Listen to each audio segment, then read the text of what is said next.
তা বাচ্চারা তোমরা সবাই পড়া করে এনেছো তো? ম্যাডাম দীপাবলি ছিল তো ওই জন্য একটু বাজি ফাটাচ্ছিলাম, বুঝতে পারছো? হ্যাঁ ম্যাডাম, হ্যাঁ। ও হ্যাঁ হ্যাঁ হ্যাঁ, হ্যাপি দীপাবলি। হ্যাঁ ম্যাডাম, হ্যাপি দীপাবলি। দীপাবলি মারাটে লোকের প্যানের খোলে বাজি ভরে দিলি, সব বাস্ট হয়ে গেল। আর ওই এখন আছে দীপাবলি। এই বাচ্চারা তোরা কি কি বাজি ফাটিয়েছিস তাই বল। এই রাত তুই কি বাজি ফাটিয়েছিস বল তো? ম্যাডাম মানে না রকেট পোড়াটা আগুন ধরে গেছে পেপারে।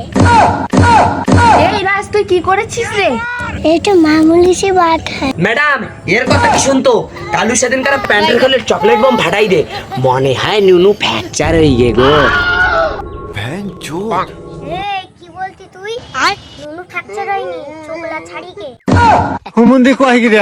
এই তোরা এত পাকামো মারছিস কেন? তাড়াতাড়ি নে বই পড়। मैडम मुझको बाल काटने जाना है। এই তুই খিস্তি দিচ্ছিস কেন? बाल का मतलब चूल होता है। এই তোরা বেশি পাকামো মারছিস, যা ছুটি তোদের বাড়ি যা।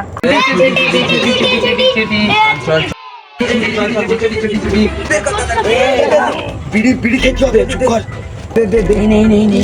এই বাচ্চারা ম্যাডাম ম্যাডাম কি? তোরা সবসময় মনে রাখবি তোদের ভবিষ্যৎ কিন্তু তোদেরই হাতে। ম্যাডাম বিড়ি দিয়ে কি ভবিষ্যৎ হবে? হ্যাঁ मैडम बीड़ी खाओगी?